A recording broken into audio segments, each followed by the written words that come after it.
इस न्यूज के प्रायोजक है आदिनाथ ग्रुप। पट्टों व कब्रिस्तान की समस्या को लेकर मुस्लिम समाज ने सौंपा ज्ञापन, राहत की मांग की है। दरअसल उदयपुर के अहमद हुसैन कॉलोनी के निवासी कॉलोनी के सदर मोहम्मद अशरफ जिलानी व अंजुमन सदर मुजीब सिद्दीकी के नेतृत्व में जिला कलेक्टर पहुंचे और जिला कलेक्टर ताजन मीणा को अपनी समस्याओं को लेकर ज्ञापन सौंपा। कॉलोनी के सदर मोहम्मद अशरफ जिलानी ने बताया कि अहमद हुसैन कॉलोनी में करीब 250 मकान बने हुए हैं और इन लोगों को पट्टे बनवाने में परेशानियों का सामना करना पड़ रहा है। वही पट्टों को लेकर आपत्तियां लगाई गई है, जिसके चलते कोई समाधान नहीं निकल रहा है और लोगों को पट्टे जारी नहीं हो रहे हैं। वही इसी के साथ अंजुमन सदर मुजीब सिद्दीकी ने बताया कि चित्रकूट नगर स्थित कब्रिस्तान में बाउंड्री नहीं होने की वजह से काफी समस्याएं उत्पन्न हो रही है। बाउंड्री नहीं होने की वजह से कब्रिस्तान में पानी भर रहा है और कब्र में भी पानी भर रहा है। ऐसे में लोग अपनी परिजनों की कब्र पर फूल नहीं चढ़ा पा रहे हैं। इसी के चलते कलेक्टर से मांग की है कि कब्रिस्तान में भर रहे पानी की समस्या को भी दूर कर वहां पर बाउंड्री बनवाई जाए। अशरफ जिलानी, मोहल्ला अहमद हुसैन कॉलोनी सदर। अभी हम पट्टों के संबंध में माननीय कलेक्टर साहब महोदय के यहाँ आए हैं। ये सभी मेरे माननीयगण पट्टों के संबंध को लेकर, पट्टों को लेकर जो पट्टे देने का काम यूआईटी कर रही है सरकार द्वारा, प्रशासन शहरों के संघ अभियान के तहत, उसमें हमारी फाइलें भी सब जमा होगी। 200-250 मकानों की फाइलें जमा हुई थी और उसमें अखबार में भी प्रकाशित हो गया था पट्टों के संबंध में।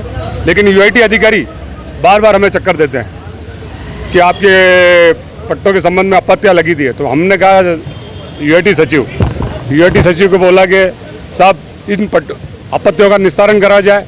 और अभी हाल ही में हमारे सीएम महोदय साहब जो उदयपुर आवागमन पर जन सुनवाई के दौरान सर्किट हाउस में हमने हमारी समस्याओं से अवगत कराया था, तभी उसके बाद ये कार्रवाई तुरंत हुई है जो आज हम कलेक्टर साहब के आए हैं और ये पट्टों के संबंध में हमने ज्ञापन दिया।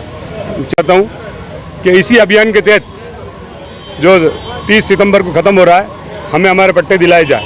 इसमें 200-250 मकान वाले प्रभावित हो रहे हैं। 20-25 साल से मकान बना कर रह रहे हैं, जिसमें सरकार की सभी मूलभूत सुविधाएं। धन्यवाद। आज माननीय कलेक्टर साहब से हम अहमद हुसैन कॉलोनी के लिए ज्ञापन देना है। अहमद हुसैन कॉलोनी के पट्टों के लिए, जिसमें 250 मकान करीब वहाँ बने हुए हैं और पट्टों में परेशानी आ रही थी, इसलिए कलेक्टर साहब से हम उनको ध्यान आकर्षण करने के लिए ज्ञापन देना है। जिसमें कलेक्टर साहब ने हमें कहा है कि इसका जल्दी से जल्दी शीघ्र निस्तारण करके सभी निवासियों को वहाँ पे पट्टे दिलाए जाएंगे। दूसरी समस्या हमारे चित्रकूट नगर कब्रिस्तान की थी, जहाँ पे बाउंड्री की समस्या का और कब्रों में पानी आ रहा है, उसके लिए भी हम कलेक्टर साहब से मिले, उनका भी हमने ज्ञापन दिया है। तो कलेक्टर साहब ने कहा उसके भी हम जल्दी से जल्दी उसका भी निस्तारण मौका देखकर मुआयना करके कर दिया जाएगा। पट्टों को लेकर किस तरह की समस्या? पट्टों की समस्या ये आ रही है कि वहाँ पे कोई आपत्तियाँ लगी हुई, जो आपत्तियों में कोई समाधान हो नहीं पा रहा है। वो जो जिन्होंने आपत्तियाँ नाम से लगा रखी वो लोग मिल नहीं रहे हैं, उनकी तरफ से क्या आपत्ति ये भी पता नहीं चल रही है। कितने वर्ष से लंबी थी? ये 20 वर्षों से करीब पट्टों का वर्ष लंबी थे। पट्टे का अभियान में जो चल रहा है 2-2.5 साल से, इसी में ये चल ही रहा है, अभी तक हुआ नहीं है इसका काम।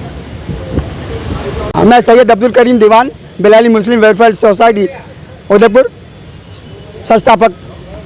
मैं यहाँ कई बार श्रीमान जिलाधीश महोदय से मिलने आया हूँ कई समस्याओं को लेकर। मैं समाज सेवक हूँ और समाज के लिए पिछले 35 सालों से काम कर रहा हूँ। और जहाँ विभिन्न मोहल्लों में जो पट्टों का जो प्रक्रिया चल रही है, उस प्रक्रिया में कुछ टाल मटोल हो रहा है। सरकार के आदेशों के बावजूद भी पट्टे नहीं दिए जा रहे हैं। सरकार चाहती है कि जनता को कुछ मिले, पर अधिकारी और कुछ निचले स्तर के लोग जो हैं वो फाइलें सरकार की उल्टी सीधी कर देते हैं। मैं आप सभी चैनलों के माध्यम से मैं चाहूँगा कि मतलब ये न्यूज़ सरकार तक पहुँचे कि जो निचले स्तर के लोग कार्य में टाल मटोल कर रहे हैं वो विधिवत करें, और जिनके पट्टे पेंडिंग चल रहे हैं नगर परिषद में भी और यूआईटी में भी, जैसे आयर में कुछ पट्टे हैं जो जिनको 3 साल हो गए एप्लीकेशन लगाए, वो नहीं मिला, वापस फाइल बनी फिर भी नहीं मिला। तो इस तरह की टाल मटोल जब सरकार चाह रही है दे पट्टे, तो कर्मचारी क्यों नहीं चाह रहे हैं? Thank you.